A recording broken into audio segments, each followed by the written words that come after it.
o vídeo também no YouTube, no Instagram da Arfoc. Tá legal, sem problema. Bom, acho que está gravando, então a gente pode começar, né? Eu sempre brinco nessas conversas, né, com os autores das fotos do mês, que é bora começar do começo, bora ser teletransportado aí para o momento da foto. Como foi para você fazer essa cobertura e essa imagem em si que foi eleita? Uhum.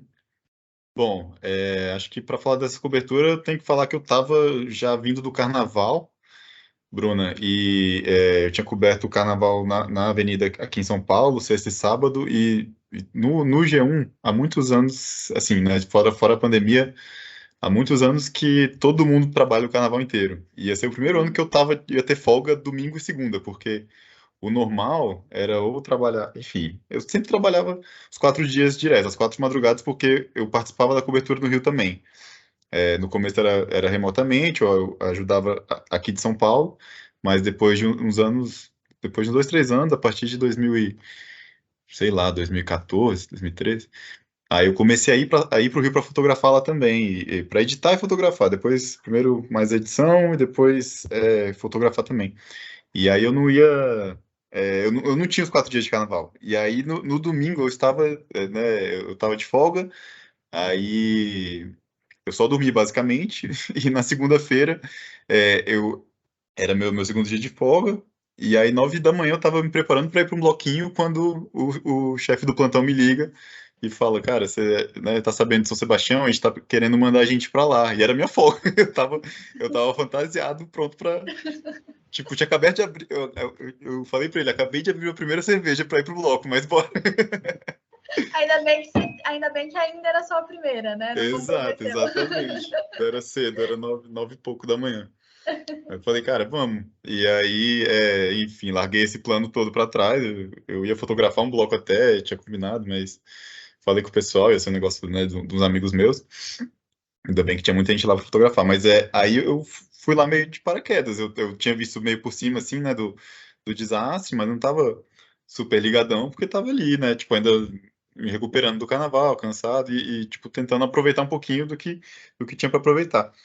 E fui para lá, enfim, isso, eu cheguei na redação meio-dia, a gente saiu 1 e pouco, fomos de carro, não tava dando para chegar lá, né, direto de carro, mas a gente conseguiu se resolver muito rápido, assim, acho que foi um diferencial que a gente chegou muito cedo lá. Muitas equipes chegaram depois da gente, assim. A gente deve ter sido, sei lá, a terceira, segunda ou terceira, não sei. A gente viu pouca gente lá quando a gente chegou, né, de equipe trabalhando. E aí, isso se deu porque a gente já foi entrando em contato com gente na Barra do Saí, aliás, na Barra do Una, que estava fazendo transporte de doações, né? O André Cato, né, o repórter que tava comigo, ele já tinha os contatos e foi agilizando isso, a gente foi já também trocando essa ideia e tal. Ele falou, não, vamos pular que acho que alguém já tinha passado essa informação para ele, que por ali talvez fosse um caminho, e deu tudo muito certo. O motorista achou que ia com a gente até lá, mas ele deixou a gente na Barra do Una e voltou. E a gente foi de barquinho, né, acompanhando, né, tipo, junto com as doações até lá, sem lugar para ficar, sem nada agilizado, assim. Tipo, o que estavam vendo de hospedagem pra gente não era lá, especificamente no sair, porque estava tudo lotado, quem estava lá não conseguia sair e tal. Então a gente foi meio na cara e na coragem para chegar lá, trabalhar e se virar para dormir depois, né? Acabou que, graças a Deus, deu tudo certo. A gente chegou já na segunda e teve muito acesso. Isso foi um diferencial, assim, porque como estava no começo, assim, não tinha depois, a gente viu nos dias seguintes o pessoal da Defesa Civil, os bombeiros, o Exército isolando as áreas, então você não podia circular tanto, foi cada vez menos circulação que se tinha ali. E a gente, já no primeiro dia, a gente circulou praticamente tudo, assim, de subir lá no,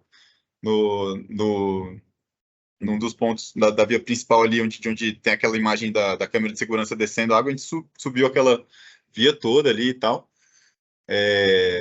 Mas essa imagem especificamente eu fui fazer na quarta-feira. A gente produziu bastante coisa na segunda, na terça-feira chegou outra colega nossa que estava em São Sebastião, a gente ficou em 3 lá, e aí na quarta nossa orientação foi que a gente colhesse relatos não era relatos, queriam que a gente mapeasse de onde, tipo, onde estavam as vítimas, né, fatais. A gente tinha, a lista foi se atualizando cada vez mais, e a gente queria localizar essas vítimas para fazer um especial contando melhor, narrando mais ou menos a sequência dos fatos e de onde aquelas pessoas, né, estavam no momento do desastre ali, né, que desceu a lama toda, a encosta, né.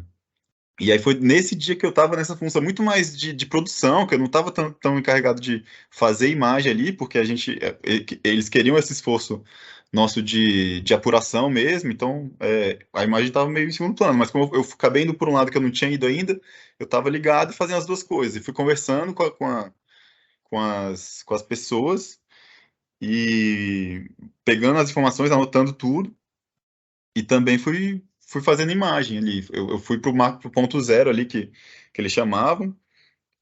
Que primeiro o pessoal estava se concentrando mais no ponto 1A, que eles tinham ponto 0, 1A e 1B. Eles dividiram lá o esquema de buscas, né? De vítimas. E a gente, no primeiro dia, a gente ficou nesse 1A e 1B, assim, a gente subiu por aquele outro lado. E nesse terceiro dia, a gente acabou se dividindo e eu fui para esse lado do ponto zero. E ali tinha muito acesso ainda, no dia seguinte já estava isolado o acesso a essa rua, mas ali eu ainda tive muito acesso, tinha gente lá fazendo imagem e tal, e você subia, era uma esquininha que você subia e ao lado direito da rua inteira era campo de buscas, assim, porque as casas desse lado da rua, né, do direito para quem sobe, tinham sido todas arrastadas mesmo, né? Foi um efeito dominó. A lama veio meio que por trás delas, mas foi pegando e destruiu ali tudo. E aí eu fui conversando com as pessoas e tal, cheguei lá em cima, onde parece ser o fim da rua. E conversei com mais algumas pessoas ali. E aí um morador de uma casa lá de cima falou: Ah, não, sobe ali para trás que você vai ver mais ainda, porque dá para ver que tem um tronco ali, tipo, ó, é, essa casa aí atrás foi atingida, né? E aí eu subi, aí que eu vi, eu falei, caramba, eu comecei a subir um pouco mais pela lama, assim, uma encostinha, assim, para ter o recurso necessário para fazer a foto pegando a árvore atravessada ali. E a história que era o mais impressionante ali, né? Porque além do impacto da imagem, que é uma coisa muito agressiva, né? Parece que é meio que a natureza atravessando uma casa ali, né? Tipo, de uma forma bem, bem violenta mesmo, né?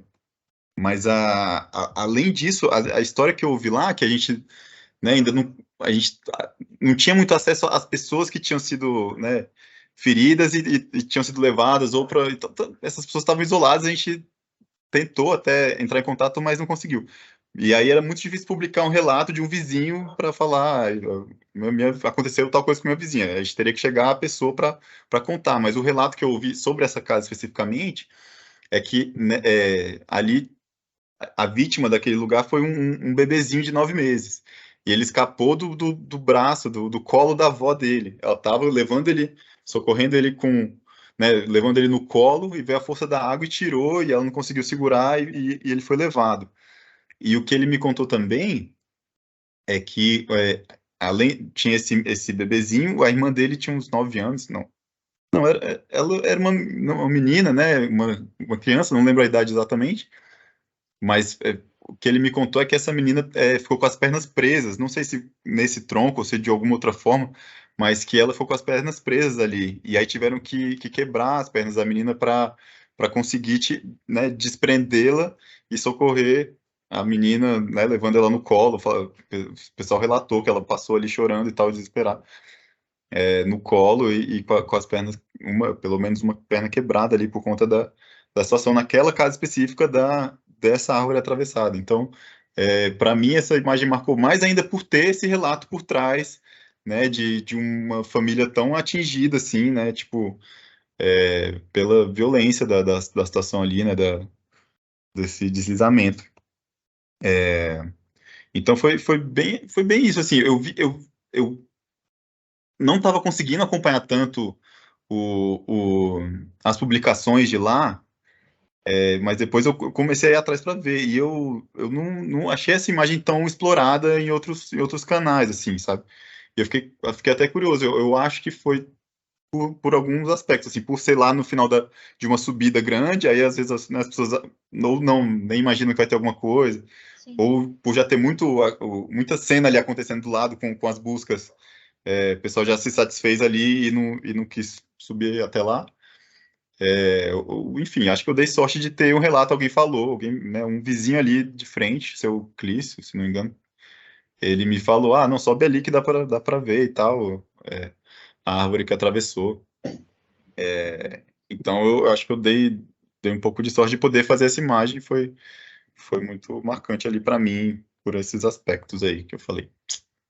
É verdade. Eu acho que assim, você trazer esse não um bastidor, é um bastidor, né? Esses relatos por trás da imagem é bem importante, porque muitas vezes, né, em situações como essa, a gente humaniza, né? A gente dá, não necessariamente rosto, né? A gente preserva tudo mais, mas a gente expõe que teve vítimas humanas, né? Não é só uma cidade, não é só um número, né, de vítimas de desaparecidos e mortos, são histórias bem Exato. violentas mesmo e bem trágicas. E falando, né, nessa tragédia, a gente viu aí nessa tragédia que completou um mês aí, né, nos últimos dias, e a gente viu, né, pós-tragédia, algumas outras notícias, né, como, por exemplo, falando que o Ministério Público já tinha feito vários alertas, né,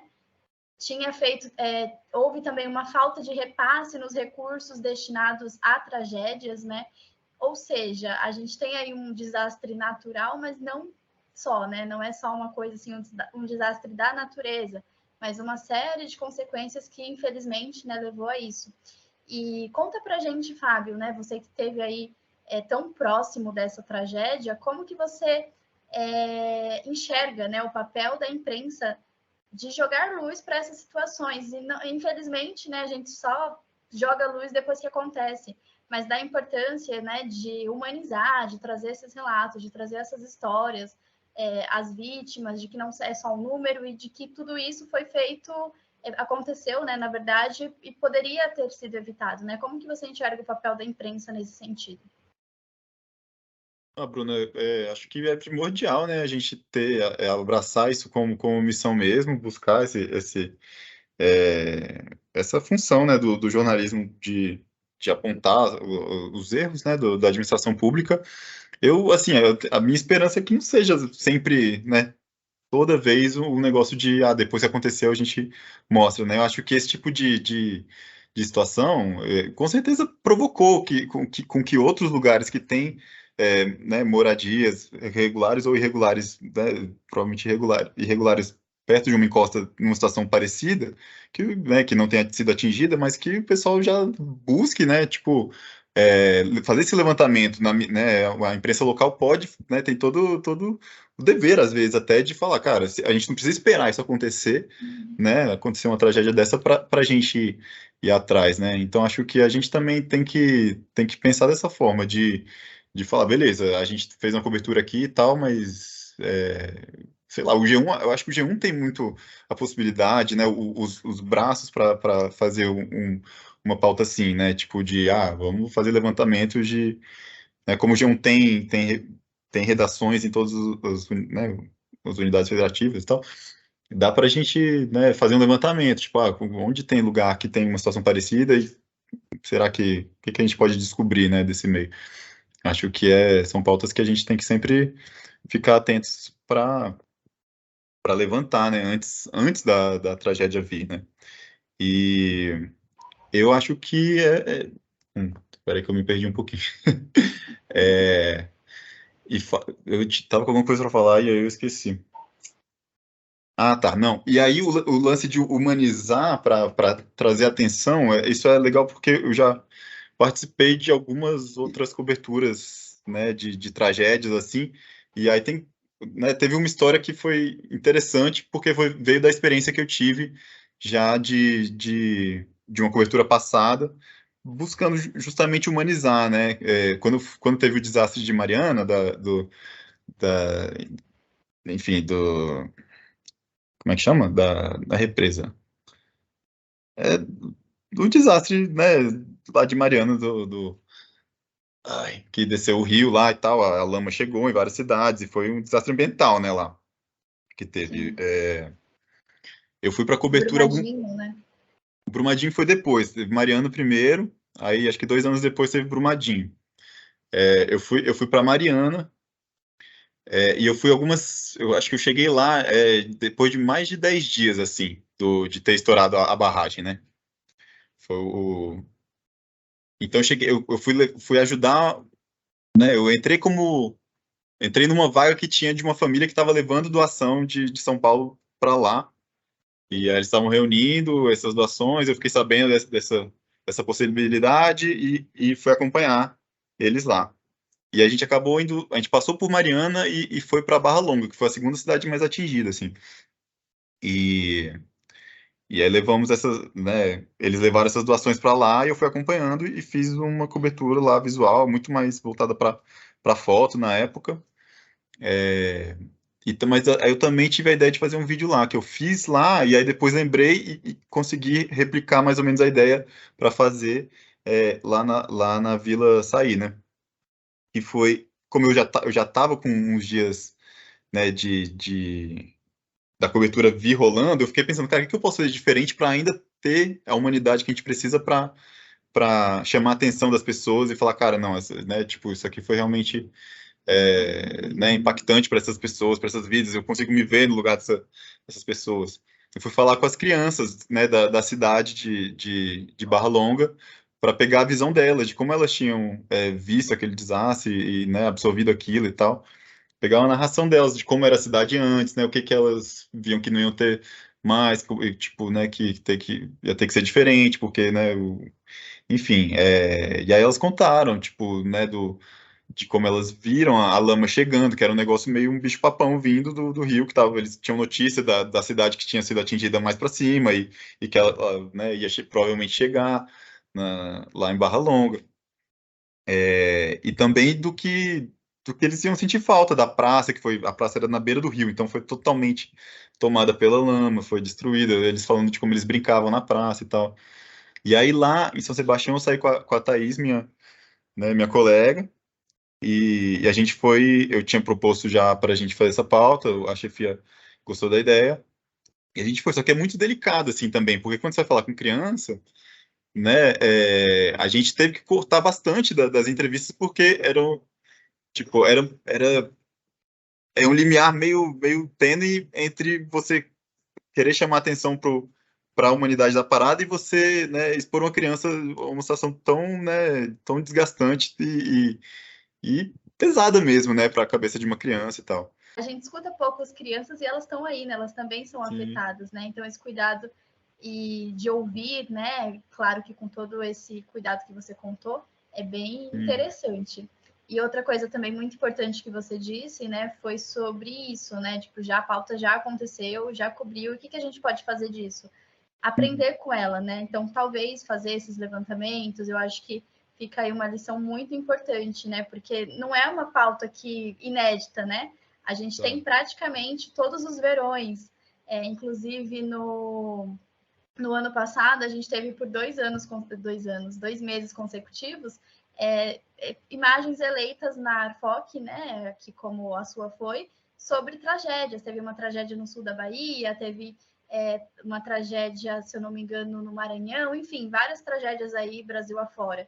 Sim. Então, todo ano, né, todos os verões, principalmente por conta das fortes chuvas, acontecem coisas nesse sentido, né? Então, não é uma novidade para ninguém. Então, cadê o erro, né? Será que é só realmente a chuva? Não, né? Então, tudo isso a gente precisa, né, como imprensa, refletir mais sobre isso, cobrar mais sobre isso, né? E talvez não ficar só nesse lugar de fazer a tragédia depois que ela acontece, né? Acho que a gente precisa cada vez mais dizer sobre tragédias ambientais, sobre mudanças climáticas e também sobre a ação do homem em tudo isso, né?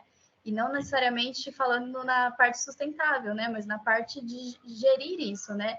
De administração pública e tudo mais. Então, seus relatos foi bem importantes, assim, porque eu acho que abre um leque para essa visão. Beleza. Obrigado, Bruna. Valeu. Então é isso. Parabéns pelo trabalho. Acho que a gente pode ir concluindo por aqui para você voltar para suas férias.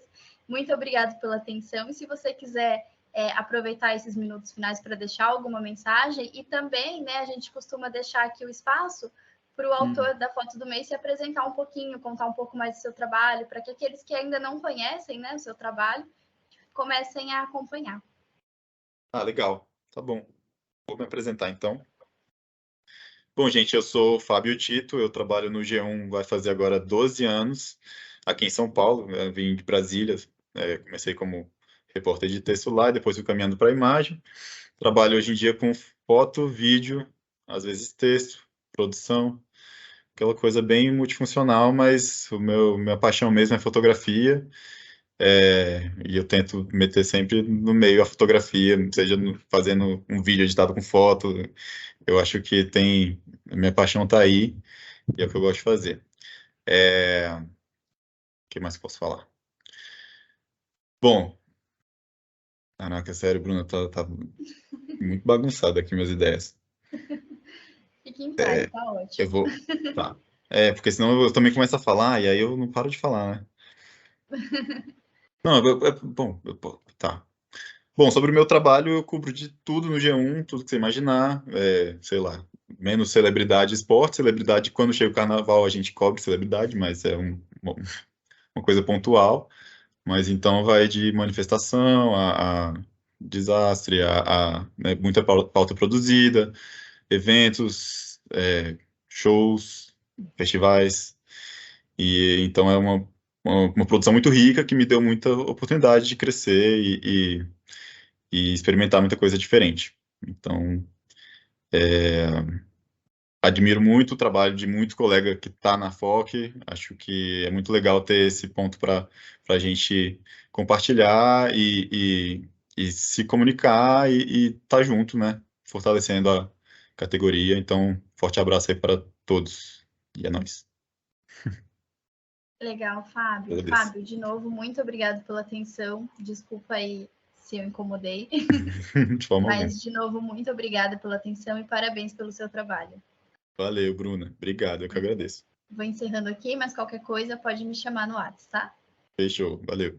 Tchau, tchau. Até mais. Tchau, tchau. Beijo.